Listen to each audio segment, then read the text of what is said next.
Nope. That's gone now. Hello, everybody, and welcome to the PureJoy Podcast, a bi-weekly exploration into what brings people joy. This week, I have on guest Lawrence Jennings, old-time friend of mine, coming up on, I guess, like a decade now. That's wild. Approaching a decade. Holy cow. Yeah. Still great friends. We do a lot together. We hang out weekly, making other projects happen together, and he's here today to talk to us about his joy. So hey Lawrence, how's it going today? Yeah, hello. It's going good. Got some chores done this morning. Kind of feeling relatively productive today, so that's good. Mm-hmm. Happened to min-max my time a lot more lately, with work kicking up as it does for everyone. But we're doing pretty good generally speaking. No, that's great. Why don't you tell us a little bit about yourself, who you are to us here on the podcast. So I am Lawrence. I am a, I guess, podcaster technically, as far as the creative space. And I used to stream on Twitch at the handle TastyGames1, and I might come back. I might never come back. Either way, follow, like, and subscribe. It's there if you want it. Otherwise, I am just sort of a guy. I work in AV suddenly. Before that, I was just sort of a radio personality in my hometown, and that's kind of all I've been doing. I kind of just hang out at my house a lot. Yeah, use your voice in some form or fashion. I can talk a lot. It's not always the most intelligible, but I can certainly say things just. But you constantly. Can just keep it going, yeah. Yeah, that's honestly the biggest thing in the D&D podcast that I am trying to rein in personally is my brain is always on a loop of saying one-liners and dumb bullshit, and I don't always need to repeat them out loud. I've started muting my microphone, and if I have a really good one, I'll unmute it, but... That way you can still say them out loud, but everyone is caught. I can't stop. Yeah, I cannot stop. I feel that at this point. I'm really about the one-liners myself as well, and it is different as a DM to take it and like have all like be doing this thing and then not be able to slip in the one-liner I have going on. I'm like, that would be fucking funny, but I like gotta keep going. Throw a one-liner in the middle of the exposition. Absolutely wild. I think that I still do, and maybe we'll as we continue and produce future seasons, maybe like we'll be able to like grow into the perfect timing and executions on the one-liners from everyone. Absolutely. It's all a learning process. Yeah. So we'd like to start each of these episodes off with something you've found joy in just today, a small joy of the day. Oh man, today I already showed you this, but I'm going to show it again. This is a Vortex mixer. You often use these things for lab equipment, mixing up samples and XYZ thing. I use it to mix paint because I hate shaking paint because I have sore wrists because I play video games and I paint. And now I don't have to do that anymore. I don't have to do that ever again. I just push it down onto the thing, it vibrates, and then it's mixed. What's the time difference like on shaking versus Vortex? Oh man, it's night and day. Especially like metallic pinks, things with really, really heavy pigment. Okay. I might be shaking that thing for about 10 minutes sometimes. Oh man. Trying to get a consistent, even mix. This thing, 30 seconds on it, good to go, 100%. Best mix that I could even get. Shaking it by hand. Holy shit, that's a huge difference in time, and especially with like how much you paint and how like it's a huge game changer. Yeah, it's a huge game changer. 100%. Mine is I fucking finally sent my taxes off to my tax person today. Woo-hoo! Like I had it all in the email and I clicked send and I was like, whew, that's good. Yeah, now I don't have to do it. The fucking state of Illinois, they were supposed to take it out of my savings account. They took it out of my checkings account. Uh-oh. They were lucky that I had all that money because I was going to be pissed. I was going to raise some hell. Spaghetti-O. That's rough. I woke up to a lot of things this morning, and I very quickly had to sort of rectify them all immediately. Yeah. Lucky that one wasn't an issue. That's good that it was a quick fix. an easy stressor off the list. This Absolutely took me, I mean, I did them once already and I didn't like what I saw. So I was like, ooh, let me hire a person so they can tell me if there's anything extra. And oh boy, did she tell me there's extra. So because this, an interesting interaction. So contracting, right? Like Right. we get all of the things we can deduct. But because I also got a tax return from Twitch, even if it was just under the threshold for having to pay taxes. But if I just do pay taxes on it, then all of the bleed over from that spending will go into the other one. So that's like rent, internet, electricity. That's like I see. rent space. Yeah. And they said the biggest room I've used for like the creation of content is the room. So my fucking living room is my office. Like, it's just like everything is getting extra taken out. And I'm really hoping that I notice a big chunk in the other one because Absolutely. that's a huge... I'm keeping a lot more detailed notes this year compared to last year.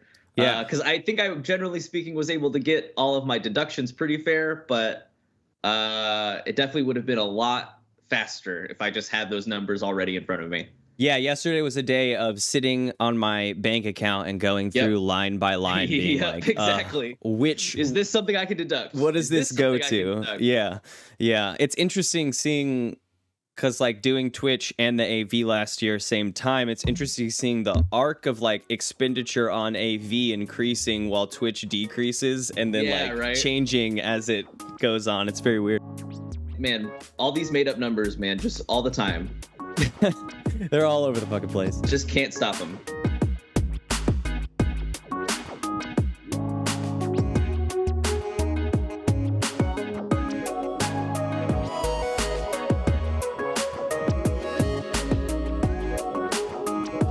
Sweet. So our small joys out of the way. What in life brings you pure joy? Ooh, okay. So for me, and I don't think you've had one of these on the podcast yet, and I will be surprised if you have another one because there are dozens of us. So for me, the thing that brings me pure joy is ritual magic, most specifically chaos magic. So that is pretty wide concept there, ritual magic. There's a lot of history behind that. Dating all the way back from before we had history with shamanism and the belief in, nature-based gods, the idea of fire as an entity, the idea of water, wind as an entity, XYZ thing. And then as we sort of go through time, magic becomes very heavily co-opted by people who have a lot of free time, specifically rich people. This is especially in like the 16th, 17th, 18th century. They had a lot of free time, and so they made magic very inaccessible, very complicated for no reason. A lot of magical societies existed only for exclusivity. And the guy who sort of started chaos magic as a concept was a guy in the 19th century called Austin Osman Spare.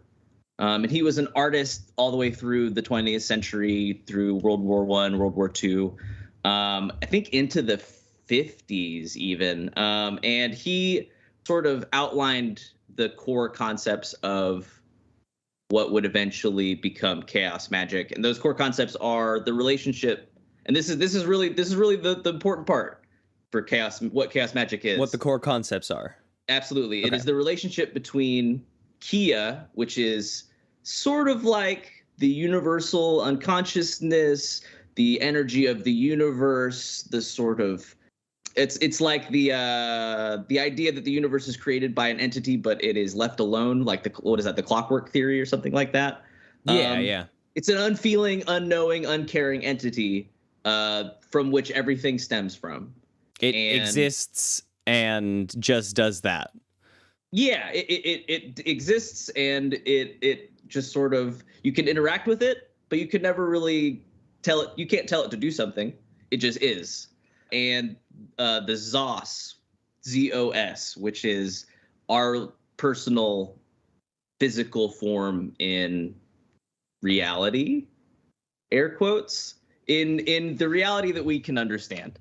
And chaos magic is the idea that we can utilize the subconscious mind's connection to Kia in order to have an influence here in our reality. And a lot of the time that's used through symbols, rituals in order to sort of get away from the thinking mind in order to have more access to the unconsciousness, and therefore Kia and that power, that spark, that energy, that it has an impact on everything, but we can have some sort of little nudge, little push. It's sort of like a butterfly effect, where just like that little pebble being tossed into the lake, that is the thing that causes the dam to break, or whatever. Yeah, like wading into a river, it like doesn't change the flow of the river except in this one place that you occupy. That's exactly right. The Kia flows constantly through both reality and the immaterium and whatever else there is that we can't even process.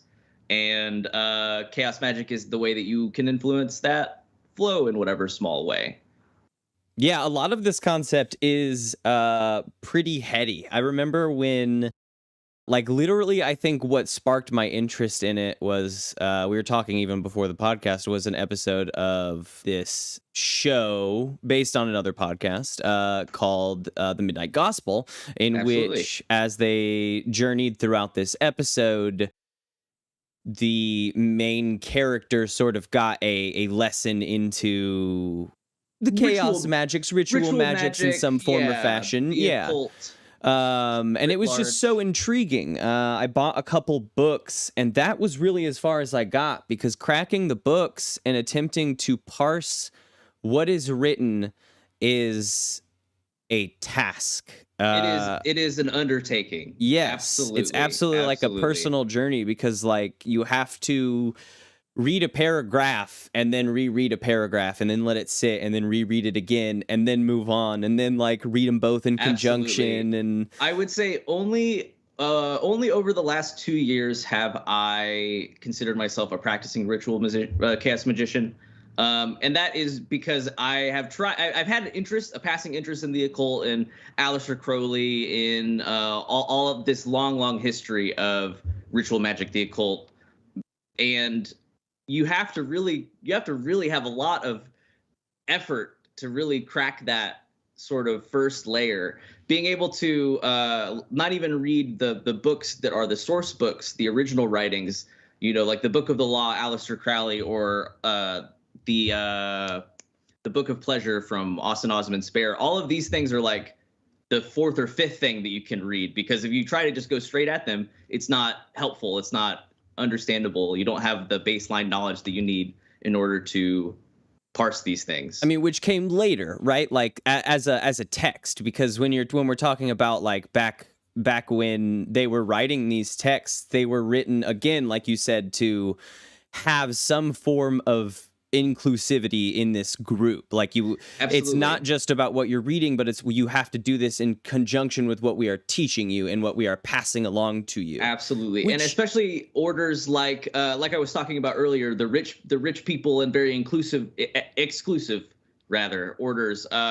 They wrote things to be intentionally obtuse, intentionally hard to understand, and so much so that you needed somebody who was already a member of the order to explain these things to you, in order for them to make any kind of sense. So that's why you have to read the more future works before you can read the past works, because we don't have that context of like being in the society.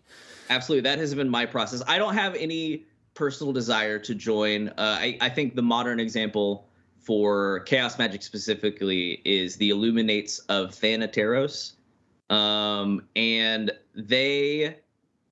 I believe they still have a presence, but it's just not what I am after. The concept of it being a personal journey, a personal desire for growth, a personal desire for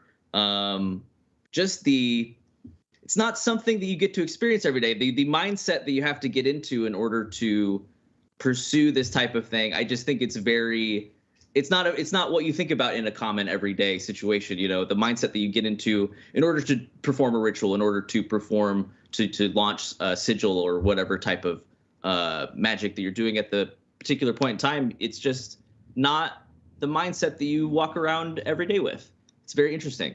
It's a fun diversion. It's a very removed mindset. You're trying Absolutely. to pull yourself out of your presence in this space and open it up to the wider flow around you, which is difficult to do and intriguing to read these practices and see and be able to like sit down and begin to process like what's going down in these rituals. Absolutely. And in my understanding, a lot of learning about the occult is just sort of being open to new ways of looking at things, new understanding. So for me, whenever I think about ritual magic, the first image that would come to my head is always meditation.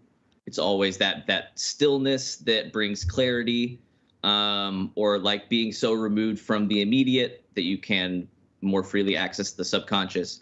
But in chaos magic and other practices, there's also the opposite of that. There's the inhibitory methods, and then there's the excitatory methods.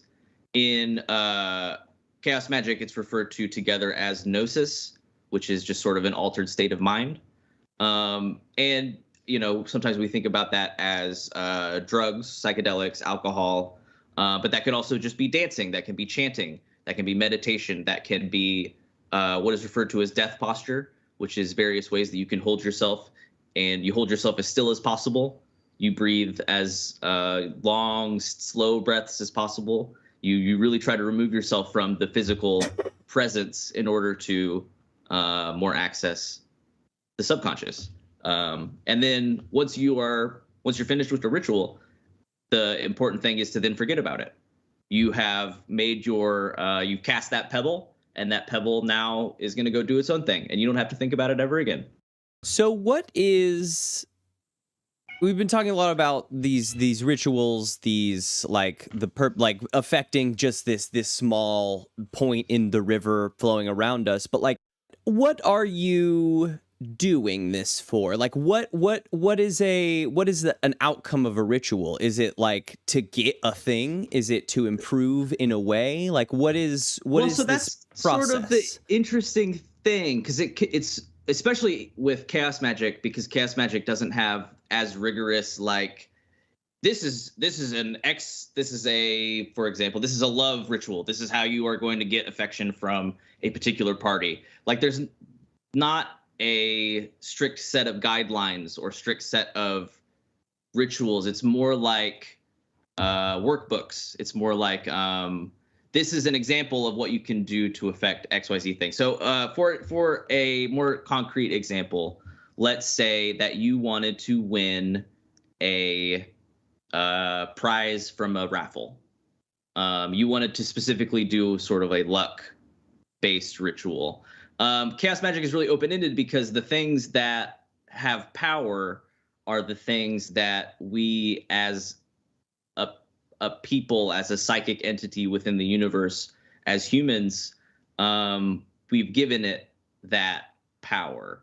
So like you might, I don't know specifically off the top of my head an example of a god of luck, but you might take on you might dress like that particular god. You might get a bunch of 4-leaf clovers around. You might draw some symbols that have associations to luck within your own personal life. And then you would try to reach gnosis, whichever method you tried, whether that be meditation or heavy focus on a symbol. Like you might create a sort of simplified representation of what you're trying to affect, what it is that you're trying to influence. And you can intensely focus on that symbol. And once you reach the height of gnosis, you have sort of fired that symbol. You have released it into the ether. You've given it to Kia, and Kia will do with it what it will. And at that point, you sort of want to maybe perform a banishing ritual to sort of further separate yourself from the luck ritual that you may have just performed. And at that point, you're supposed to sort of forget that you have done it. A lot of people are very big on taking notes within a magical journal, maybe do a representation of whatever symbol that you've written down, maybe a brief description of your ritual. And then pretty much from there, you don't really want to think about it until you have either noted it as a success or a failure. So, for example, I want to win the prize at this raffle. That's a pretty explicit example because you could just say, no, I didn't win it. Yes, I did win it. But sometimes it's a lot more esoteric. Yeah, it's a lot less of a specific example. So, yeah, there are margining levels of success, and that could be based on any infinite amount of factors, frankly. And that is kind of like the fun. You're influencing it just a little bit, and either it'll work out great or it won't. And you may not. So this all seems like I'm really big into metaphors. Pulled up a river. Yeah. Like this get is a ball. Hard topic to talk about. You get a ball rolling down a hill, and then you want to like watch it go down that hill. It'll end up at any point down the hill, and you'll know that you got it rolling down the hill. But you can't just chase after it and keep pushing it. Exactly. Because then you're affecting like where it lands. It's not you calling the target of where it lands. It's you saying, I kind of want it to go in this direction. Absolutely. Take it where you will. With chaos magic specifically, and you still want to give yourself the highest chance of success possible, Like you're not going to win a raffle that you didn't enter, no matter what ritual that you perform. No matter how powerful you think you are, no matter how effective your magic has been in the past, it's really, really, really hard to win a contest that you didn't sign up for. I mean, the concept isn't like the concept of like win or fail and having like doing a ritual on just this balance of like only two outcomes is you're gonna less see the difference in the way the ball rolled, right? Absolutely. Whereas like if it's like I need to affect maybe my overall success in the near future, the ball can hit any part of the bottom of that hill and you are succeeding in some form or fashion. Absolutely. The bridge is opened up on balance there. Yeah, the thing I think for me that made me feel the most magical in recent memory, just for another concrete example, is they talk a lot in the text about chaos magic about being more perceptive to random chance. Because things are a lot more connected than we give them credit for.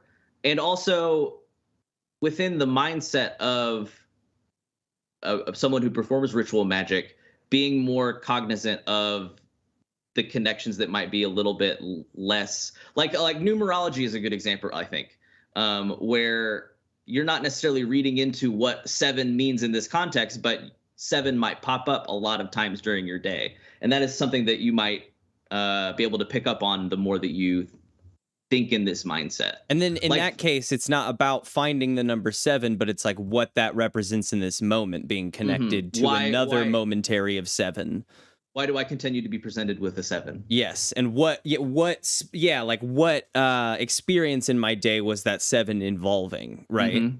Right. Absolutely. Not like, Absolutely. Oh, there was 7 pennies, so it must be pennies. But it's like, okay, around this structure of 7 pennies on the ground, there is, all these things flowing.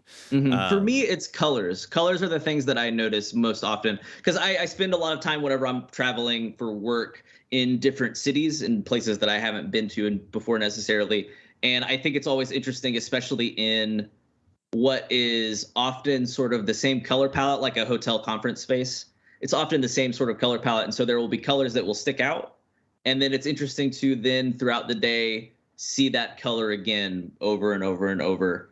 And, you never know 100% what that means, but it's always fun to take note of. It's a nice little exercise. Do you feel like in magical thinking?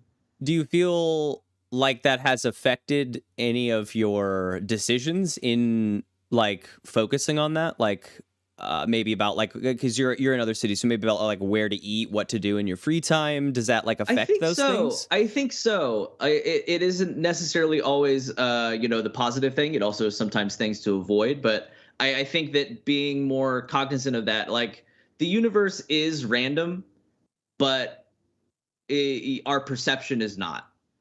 Though the things that we the associations that we can imply upon things, that is, don't ignore your intuition. That's a pretty good piece of advice, generally speaking, but especially whenever you're trying to exercise magical thinking. Just sort of any connection, any spark of interest, any idea that might seemingly come from nowhere, that doesn't have to be the way that you think about it. Just because something is random doesn't mean it's meaningless. Yeah, I mean that's a great point. There is meaning in the random. You just have to try to parse that, and then also be understanding that even if you parse it and you're like, this is it for sure, that may in fact not be it at all. Absolutely. And that you've just found meaning. And just because it is the meaning in the moment doesn't mean it will always be the meaning. Right. Things grow and shift. Looking back on it could bring very different connection to like where you're going.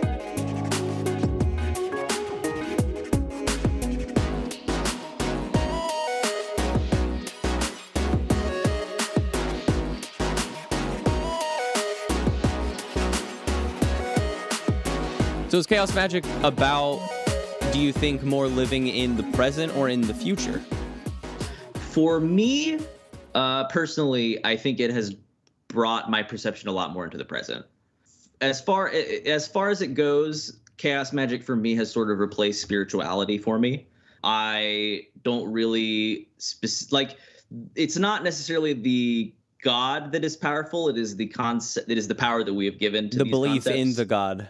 Absolutely. And I think that it has, I am less worried about the future, I think, because I'm still taking these steps in order to give myself the best outcome possible. Mm-hmm. But at the end of the day, you can never have 100% control of anything. Right. And I think that that's probably the number one thing that it has given me, is it has let me let go of the things that I should be letting go of. I don't try to influence things that I either have no reason to or have no power within the arena. Does that hinder you from making decisions on the things that are important? Have you found yourself like missing a decision maybe you should have made? You know what I mean? Like, I don't know. I guess I don't know where that question is going. Thus far, I don't think it has necessarily hindered me. I think it's given me a different perspective. Like I feel like I'm more able to look at something in multiple perspectives better nowadays. Yeah. I feel like I used to be very strict in my mindset. Either thing is X thing is X thing, and it's that forever. It's either not stressful or is stressful, and I'll take care of it. Yeah, absolutely. And so I think that it has been a net positive. That's great. It wouldn't be my pure joy if it wasn't something that I've been enjoying keeping up with so far. Yeah, that's fair. That's right? Fair. No, I mean that's true. That's true. I find that like there's also like, I guess on that note, like what about it is most challenging to you? Like doing it, learning about it, I think it feels like a very challenging subject. For me, it is the sort of rigor. Like I'm not a hugely disciplined person, just in general.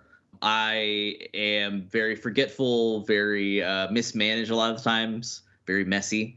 But it is a good outlet to sort of develop those skills because it is entirely self-driven. You know what I mean? I don't have I don't have a textbook to work through. You know what I mean? I just have concepts, and then I have to apply these concepts as I will. Yeah. So, yeah. Yeah. I don't really know. A lot of these things just sort of putter out, and that's sort of been my experience. But you just have to stick with it, and the more that it's like with anything, the more that you practice at it, the better you get at it. I mean, and maybe being open to that flow of like when it putters out and when it's falling back into your life is also important. I mean, if you have this connection with it, then maybe at some times it isn't like, life pulls it away from you for that reason, or, the Absolutely. universe. And I think that it is another thing that I think heeding that call of inspiration, I think is important, because much with one of the big things that is a warning for anybody who pursues this sort of knowledge and wants to participate in ritual magic, you can't become obsessed with it, The most dangerous thing, I think, is somebody who thinks that they know everything about it, and that is not somebody who is using it properly. You know what I mean? What's the? There's an aphorism. I can't remember the name. I can't remember the exact phrasing of it, but it's essentially a person. Can't even remember it. If I remember it, I'll send you a recording, and you can just plug it in right there, and it'll be like, oh man, he really said that impactful. He's very wise right there. No, he even quoted the person who said it. That's incredible. Date and everything.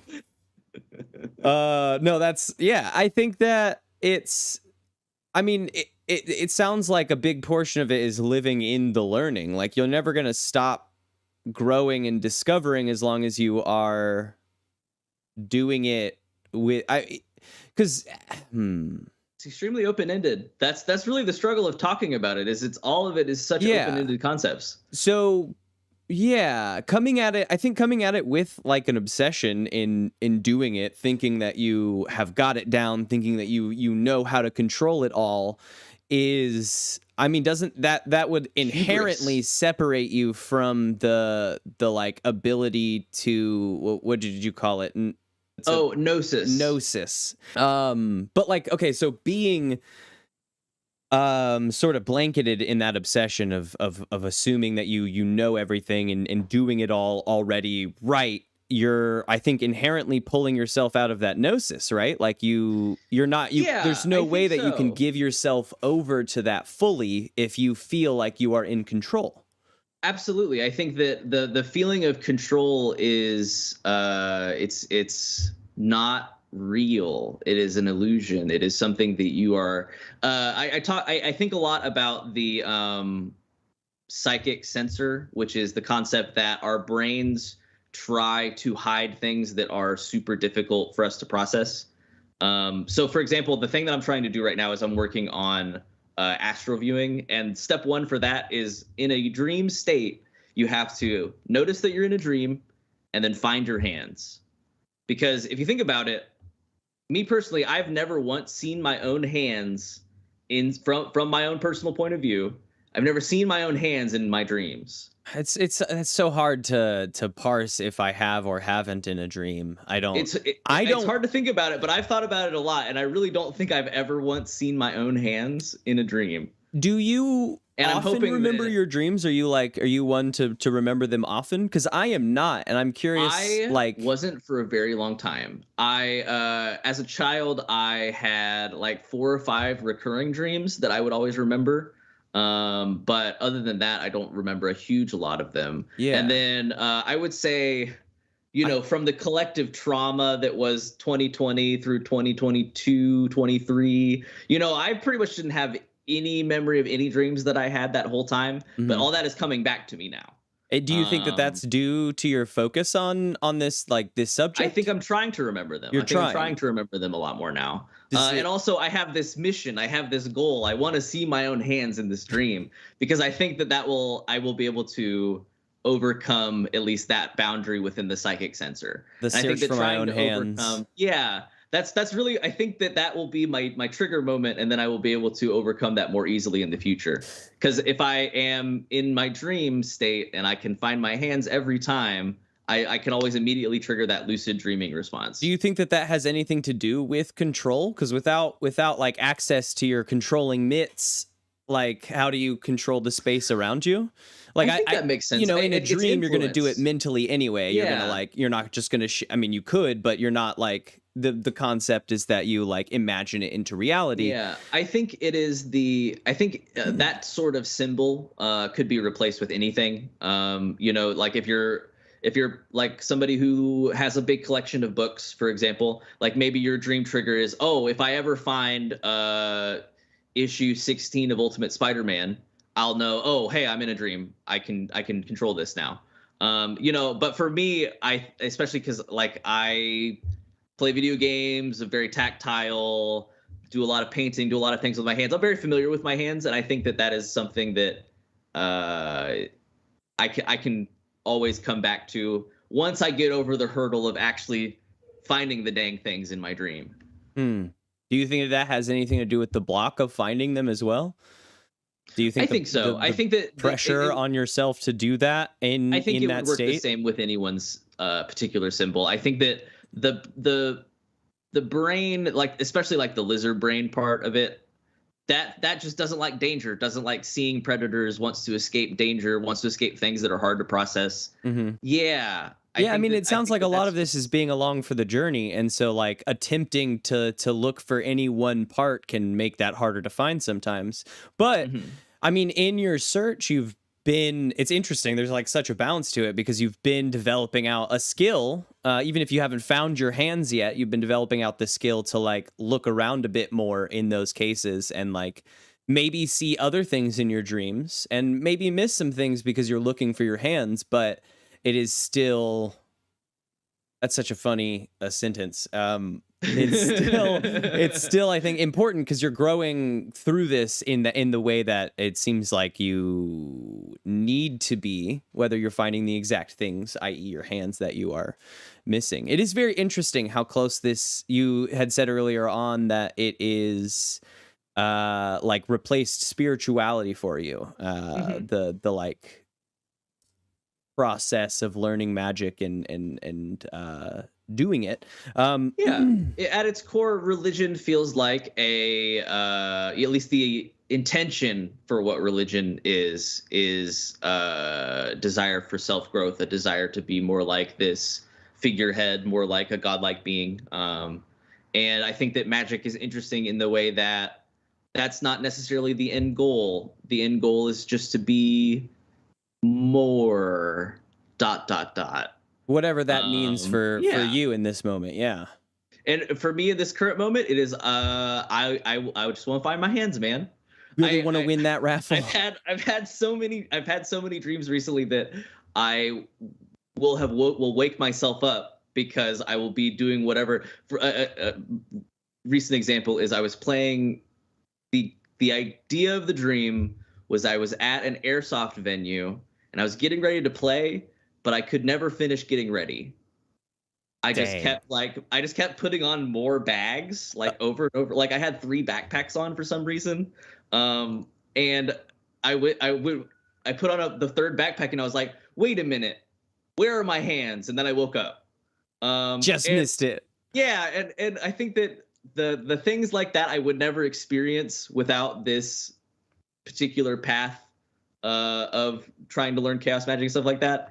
And that, I think, is probably my number one favorite thing about it, is that no matter how seriously you take it, it's always goofy. I never at any point in any of my dreams before thought to myself, hey, where are my hands? And now it is funny enough to wake me up. I wake up chuckling every time. much to the chagrin of my fiance. You don't want your partner to wake up chuckling, looking at their hands. Sweet. I haven't picked them up on that yet, so that's good.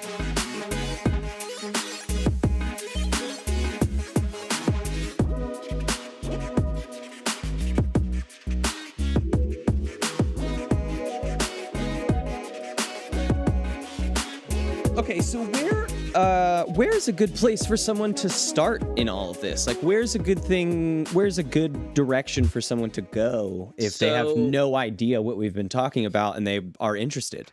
The 2 best books, 100%, are Condensed Chaos by Phil Hine. And this is pretty much all this is the closest thing to a workbook. This is all very concrete examples of implementation of magical concepts. And then the other book this is sort of the proto original, like, collected works for chaos magic. This is Peter J. Carroll's Liber Null. And that is the most extensive broad strokes overview of pretty much every concept that goes into the chaos magic train of thought. This sort of preparatory reading for the more intense and important reading still. Absolutely. So I think if you're just interested in trying out doing practical magic right here, if you want to have a better understanding of it, Liber Null. Yeah. Both of those great books. You can read Austin Spare's work if you want to. It's really hard to parse. It took me probably a month to get through the main portion, which is just half of this. And yeah, it's just a lot of reading and rereading, really because it's all automatic writing. And so it's just sort of opium-induced rambling sometimes. What is automatic writing? Profound. Automatic writing is it is not self-written. You have an assistant who is basically listening to you mumble and rant, mostly rant. And then they're the person who is taking down these notes. It's sort of like a memo.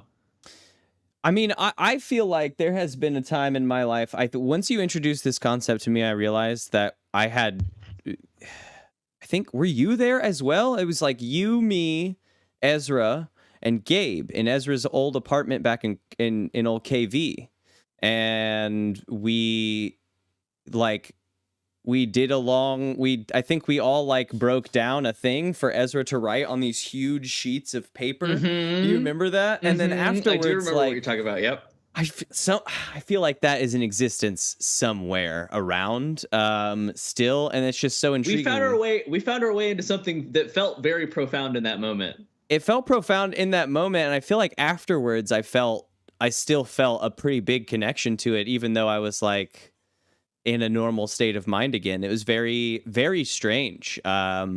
The intensity, I think, of what we wrote for us. Like, obviously, Absolutely. To read it out loud to a stranger would be absolutely kooky. But, like, we definitely found something in these ramblings that was so much more intense. And I bet directed, like, going into that with a reason, saying, like, this is what I'm focused upon breaking down, and having someone write that down would be a lot more intense. Yeah, I think that is it's referred to in the Liber Null as chemonosis. The use of drugs in order to develop gnosis. It's very, very difficult because you got to keep a lot of focus, and it's hard to keep a lot of focus in those states.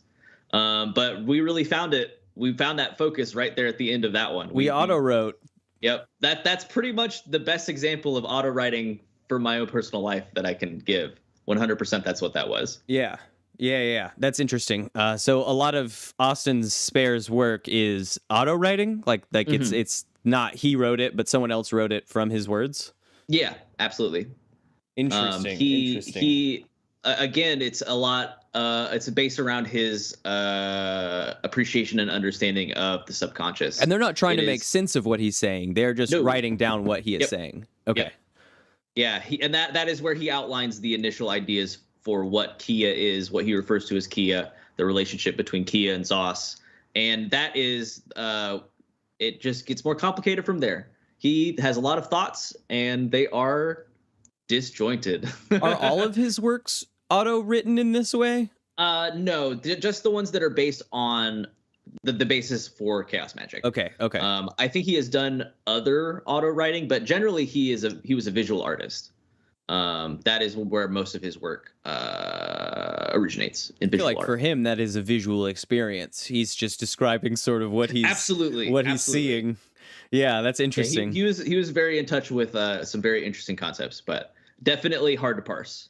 So there's a couple books to get started on, the little workbook, a little like understanding the basis book in Liber Null. What about just like, is there any like basic practices that can help someone in beginning to read these, even, I don't know, breathing practices, thought practices? I think for me it was just because it's the least prep that you need. I think that if you can just find a comfortable dark space and just become comfortable meditating, like being able to just not think about anything. It's a really, really tough thing initially. Like I am somebody who has ADHD, and so the idea of trying to think nothing, that was a long road in and of itself. But being able to do that opens up a lot of more interesting exercises. And I think it's always easier to do the excitatory methods. So if you start with inhibitory, I think that's a better path. But your mileage may vary. You might be somebody who meditation comes very easily to, and in which case I would say practice the opposite. It's okay to be uncomfortable because it is an altered state of mind. Breaking down a wall that you have felt comfortable behind for a long Yeah. time without realizing it. Yeah, I think developing an appreciation for being uncomfortable, I think, is a huge.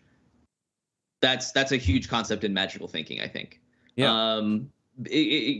Any time that you delve into the esoteric and magic, you're probably going to find something that makes you feel a little bit uncomfortable. Being open to that, not rejecting that, that's important. Yeah. Yeah. And I feel like that's got to bleed into other parts of your life, even, non-consciously, subconsciously, that like, throughout your day, you're just more open to receiving what is coming and not forcing the path you see in front of you. Mm-hmm. Yeah, chaos magic. It's a meme. It's a huge meme because chaos magic, a lot of the time, it is what it is. And you love memes. And I do. A lot of my thinking is in memes. 100%. Chaos magic really applies for that. So then, yeah. Is there anything about chaos magic, things on this subject that we haven't like touched on? I know it's like very heady, but is there anything that you think about it, or you're like a favorite part of it, or? Yeah, I'm not sure. I think that the other, if you're somebody who has any interest in the occult or the ideas behind magical thinking or the history and stuff like that, there's a great series called The Last Podcast on the Left. And they have done episodes on Aleister Crowley. They've done episodes on Peter Carroll. They've done episodes on chaos magic specifically, left-hand path, right-hand path magic. If you just want a very funny, silly little broad strokes, like it was my entry point for all of this stuff. So go check out those guys over at Last Podcast on the Left.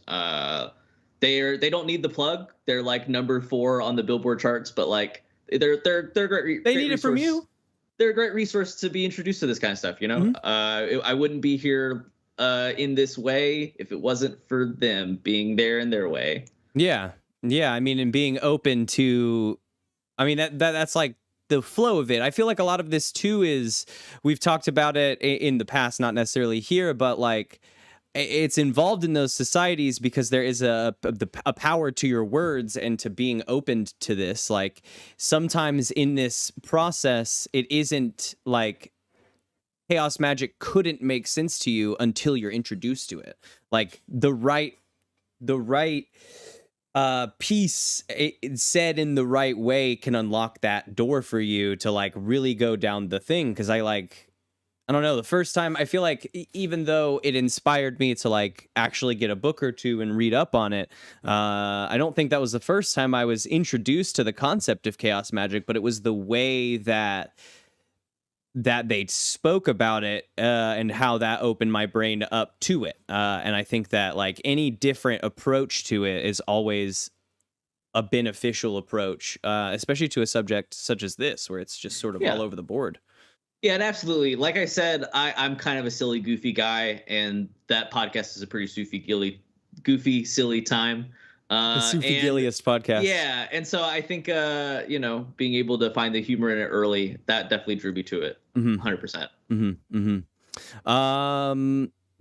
Okay, so then I think in drawing to a close, where can someone find joy in this subject of chaos magic? Where have you found joy? Yeah, I mean, there's tons of books written about it. If you find a book that you like, you don't even necessarily have to read a chaos magic specific book. Just read a book about magic. Magic's fun. Magic's wild. There's a wild, long history about this kind of thing. And I think that whether you're a history buff, if you like any period, if you like reading about any period in history, they were practicing magic then. So read some magic. So find it. Yeah. That's interesting. It is very historic and it gives you a lot, like, especially if you're into history and if you're into even like spirituality, as long as you are open to being challenged, that is okay. Absolutely. Fantastic. Well, I appreciate you making the time to come on out and talk to us about chaos magic today. Woohoo! Yeah. It was great having you on. Things got a little heady, but as with reading chaos magic, it probably could help to go back and just re-listen again. Maybe you'll find a new piece in what was said that helps you make more connections to the things you've heard. And maybe you won't. And you'll have listened to it twice, and I'll really appreciate that. But yeah, I appreciate you coming on out, making the time to come on the podcast and Totally. share your experience with us. We're going to close up here. But yeah, if as he said in the beginning, if there is ever a moment in which he returns to streaming, definitely go check out Lawrence on Twitch under Tasty Games 1, the tastiest of games. Before he was Games with 6 M's, it was Games, and that was pretty much the worst handle I've ever seen. Like I said, I think it's really funny to be sort of esoteric and imperceptible, but that's really not the play whenever you are making a Twitch handle. Oh, no. Yeah, no, it definitely wasn't. It was a very funny one for a long time, and I'm glad you wrote out that joke as long as you did. Funny. It is very funny. I still think it's funny. Yeah, it is very funny. I think the tasty game switch is like perfectly on brand for games. Keeps the joke alive in a way. The natural evolution. Absolutely.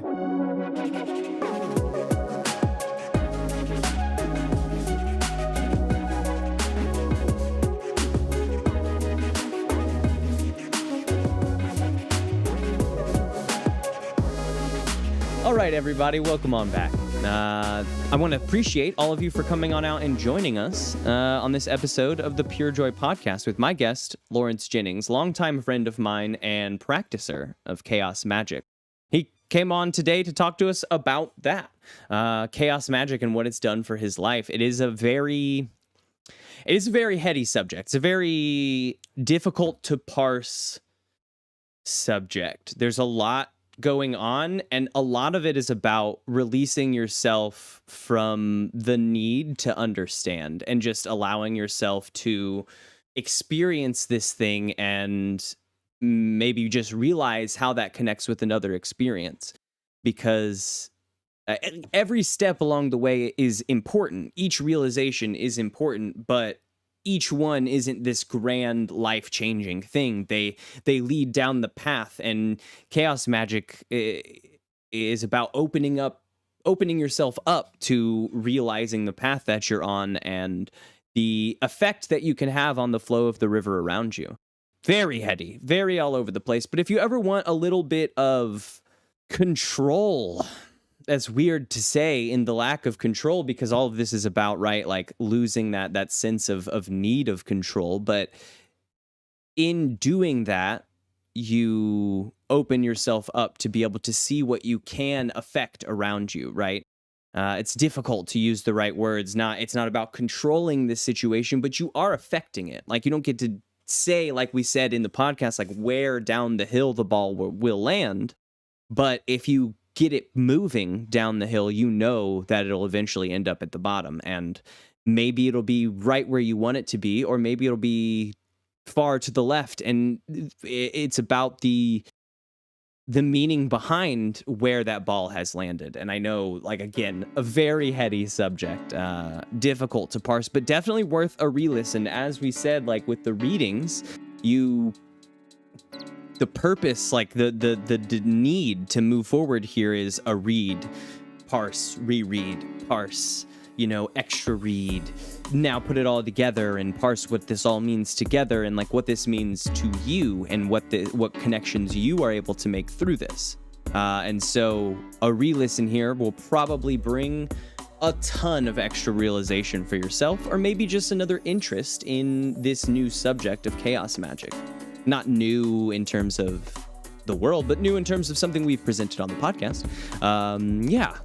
Yeah, very heady, very ethereal talks, but I really appreciate you folks coming on out and joining on this episode of the podcast. I want to thank Lawrence again for making the time to come on out and being open with us and attempting to help us parse this wildly sort of dispersed subject. I want to appreciate MioWnize and Merda for allowing me to use their music in the edits of the podcast. We got Little Thang for all the transitions by Merda. It is unreleased, but you can find the rest of his music on Spotify, Apple Music, Soundcloud, wherever you find your music, and MioWnize as well. In all those places, he gives us missions to use for our intro and outro here, so we really appreciate him. And then I want to thank all of you for coming on out and joining on this episode of the PureJoy Podcast. It's been a pleasure, as always, folks, and we'll see you next time.